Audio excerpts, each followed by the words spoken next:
kind of going back. I wish we could talk about our stuff more.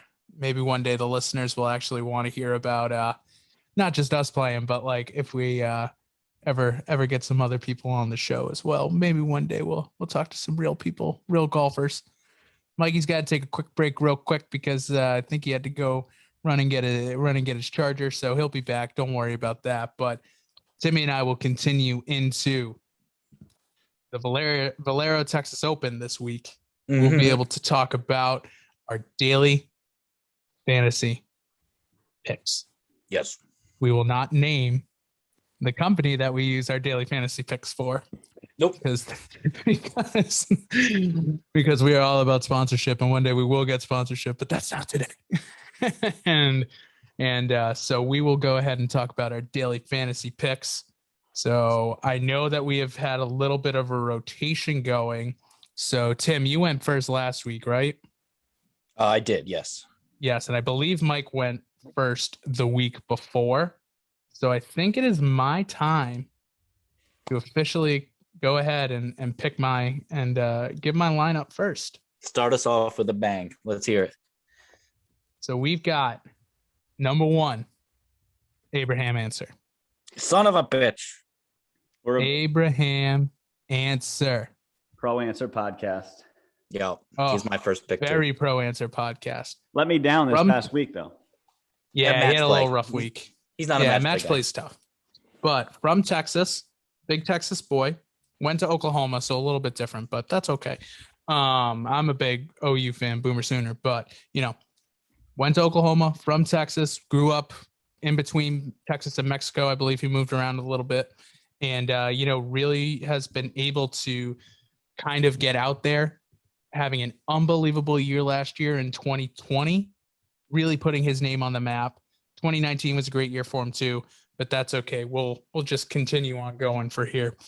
My second golfer at 9,500, Corey Connors.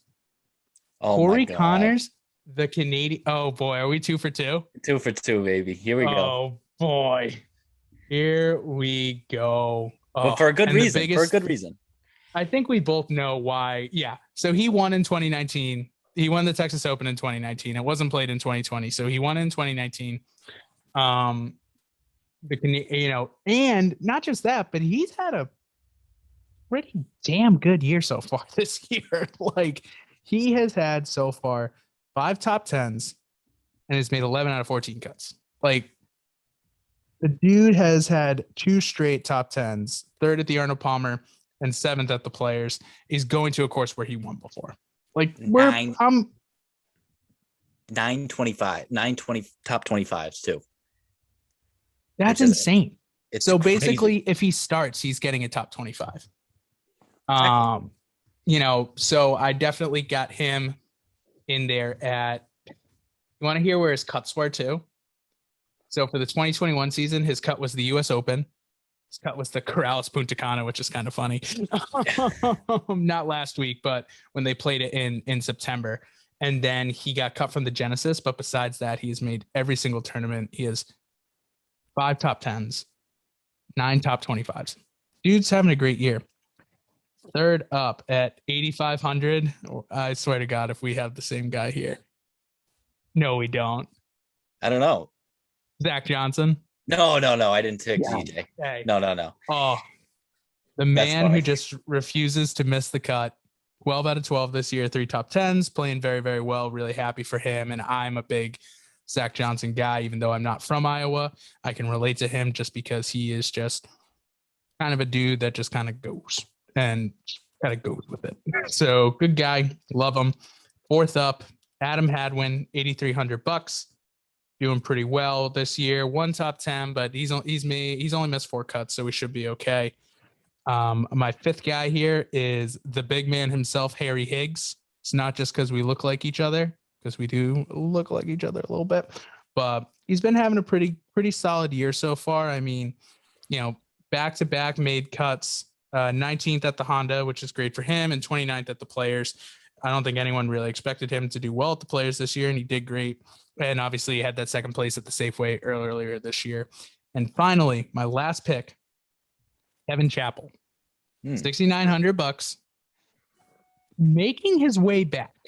So he missed most of last year. He didn't have a good year in 2019 or 2020, but he has won this event before. So when you get a guy who's won the event, you're going somewhere. Just saying. It doesn't have to be, there's never really back-to-back champs, but he has won the event before. He'll be in the play. I think he's going to do great. Well done. Timmy. Thank you, sir. Timmy, you take this one away. All right.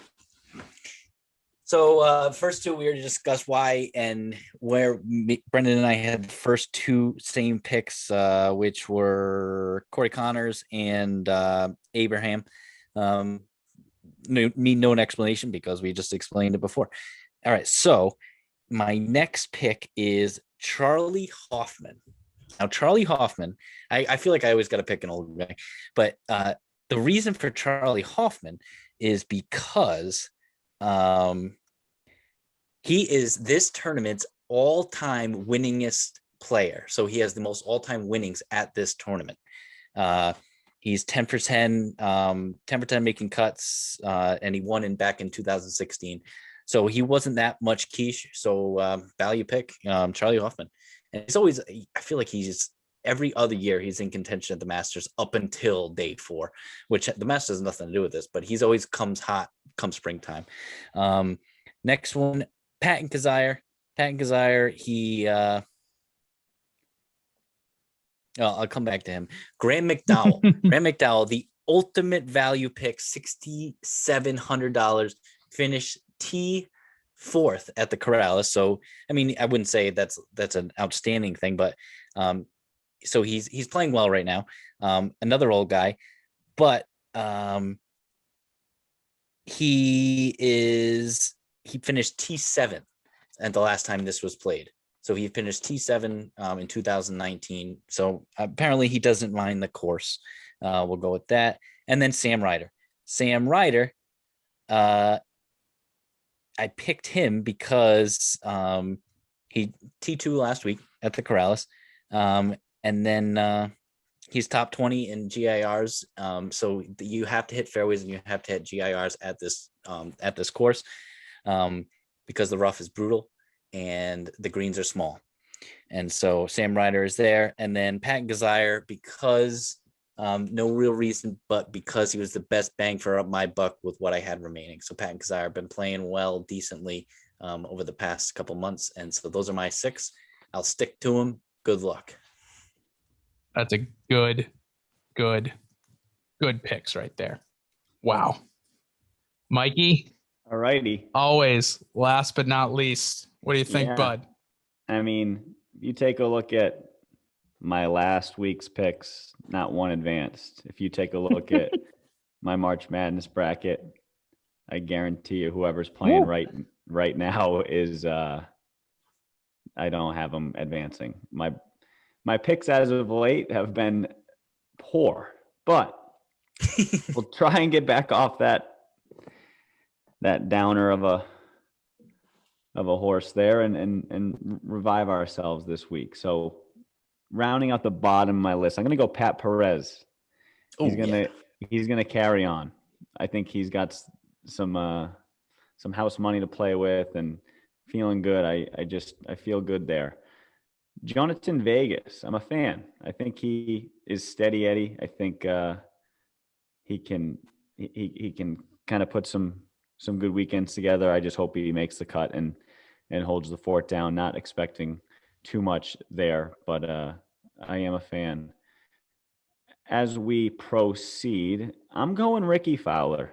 I am taking BDR. I am taking Ricky, and I am he's got a lot to gain. Thinking that he's going to take his BDR and stick it right in Faldo's face and go out this weekend and put something together. So I think he's made of. I think his inner fibers. I think Ricky has it. I think he's obviously won. He's a good golfer. Let's put it together this week. Ricky Fowler. Tim, love the Hoffman pick. I'm way in. I feel like very good pick. I feel like whenever I'm just watching like your average Joe golf tournament, like Hoffman is in the mix. Like if it's a major weekend, sorry, Charlie, I ain't picking you, but he finds ways to find the tops of leaderboards in these PJ events. He's a good golfer. He wears his shades when he strikes the ball. He's got some good hair. He looks like a thumb. I like what I see out of Charlie. And then he looks like a thumb. Charlie Hoffman. He looks like a thumb. At the top, I'm going Spieth. Give me some magic, Jordan. Give me some of that mojo. Get into gear for the Masters, and let's put together some good mojo so that we can stroll into Augusta and redeem those inner demons that Brendan so frequently talks about. Oh, come on. I mean, I do. Like, let's be real. I 100% do. But I have a reason for it. Like, it's not my fault. He just kind of, buckles in Masters. Like, it's, he won 2, and ever since then he just can't win one. But it's okay. We still love him. He did pretty well. He got out of the group stage at the Dell match play. So, I mean, he's having a good year for himself right now. So it wouldn't surprise me if he does well here. And he's won the Texas Open before. So I think he's won the Texas Open. He may have won the Houston Open. That's okay, though. Great picks, guys. Fantastic picks.